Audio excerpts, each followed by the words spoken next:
ఇప్పుడు మనము fourth problem ఎలా చేయాలో చూద్దాము. ఫస్ట్ మనం కంపెనీ క్రియేట్ చేసుకోవాలి.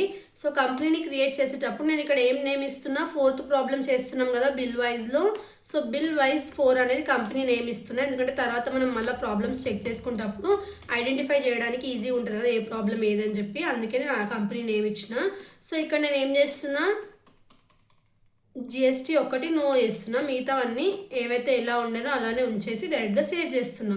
సేవ్ చేసిన తర్వాత ఇప్పుడు ఫోర్త్ ప్రాబ్లంకి మనం ఏమేమి లెడ్జర్స్ ఉన్నాయి అనేది చూసుకోవాలి. సో లెడ్జర్ ఆప్షన్లోకి వెళ్ళి ఏమేమి ఉన్నాయి మనకి, ఫస్ట్ బ్యాంక్ అకౌంట్ ఉంది. సో బ్యాంక్ అకౌంట్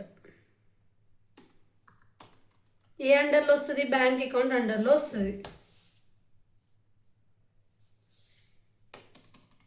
డైరెక్ట్గా సేవ్ చేసుకోండి. సేవ్ అయిపోయిన తర్వాత నెక్స్ట్ ఏముంది మనకి, అరవింద్ కుమార్ ఉన్నారు. సో అరవింద్ కుమార్ ఎవరితను మనకి, అరవింద్ కుమార్ క్వశ్చన్లో చెక్ చేసుకోవాలి.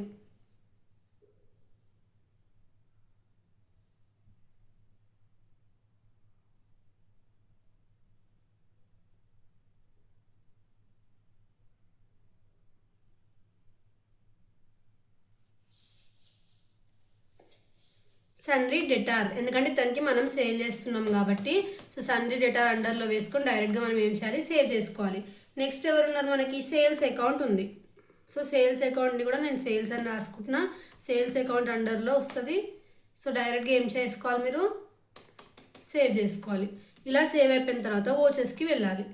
సో ఓచెస్కి వెళ్ళి ఏదైతే క్వశ్చన్ ఉందో ఆన్సర్ ఉందో నేను వీడియో ఎండింగ్లో ట్యాగ్ చేస్తాను. సో అక్కడ నుంచి మీరు చూసి ప్రాక్టీస్ చేసుకోవచ్చు.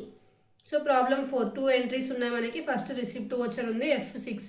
సో ఈ రిసిప్ట్ ఓచర్లో మనం ఏం రాయాలి, క్రెడిట్లో ఫస్ట్ అరవింద్ కుమార్, అమౌంట్ ఎంత 25,000 రూపీస్.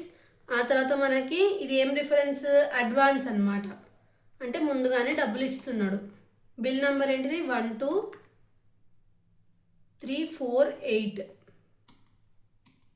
క్రెడిట్ డేస్ ఏమైనా ఉన్నాయా క్వశ్చన్లో చెక్ చేసుకోండి. క్రెడిట్ డేస్ ఏం లేకపోతే ఇగ్నోర్ చేయొచ్చు, ఏం ప్రాబ్లం లేదు.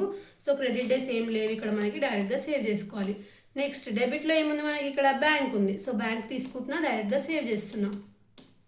నెక్స్ట్ సేల్స్ వోచర్ ఉంది. F8లోకి వెళ్ళి Ctrl+H నొక్కి యాజ్ వోచర్ తీసుకొని సేల్స్లో ఫస్ట్ డెబిట్ ఎవరున్నారు మనకి, అరవింద్ కుమార్ ఉన్నారు. తీసుకున్నాక అమౌంట్ ఎంత 25,000 రూపీస్, 25,000 రూపీస్ రాసుకోవాలి. నెక్స్ట్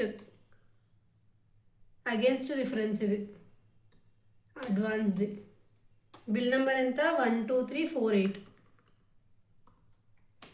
వేసుకొని క్రెడిట్లో ఏముంది మనకి, సేల్స్ ఉంది. సో సేల్స్ వేసుకొని డైరెక్ట్గా సేవ్ చేసుకోవాలి. సో ఇది మనకి ఫోర్త్ ప్రాబ్లం అనమాట. ఎందుకు 2 2 ఎంట్రీసే ఉన్నాయంటే, ఈ క్వశ్చన్స్ ఎందుకు ఇలా ఇచ్చినారు అంటే మీకు అడ్వాన్స్ ఏంటిది, న్యూ రిఫరెన్స్ ఏంటిది అనేది బిల్ వైజ్ డీటెయిల్స్లో కనుక్కోవడం చాలా ఇంపార్టెంట్. అందుకే ఈ ఎంట్రీస్ ఇలా ఉన్నాయన్నమాట. ఏది న్యూ రిఫరెన్స్ వస్తుంది, ఏది అడ్వాన్స్ వస్తుంది అని తెలుసుకోవడానికే ఈ షార్ట్ 2 ఎంట్రీస్ ఉండే ప్రాబ్లమ్స్ ఉన్నాయి. సో మీరు ఇలానే ప్రాక్టీస్ చేస్తే మీకు బిల్ వైజ్ డీటెయిల్స్ అనేది ఈజీగా వచ్చేస్తుంది. నెక్స్ట్ వీడియోలో ఇంకొక ప్రాబ్లం చూద్దాము. Thanks for watching.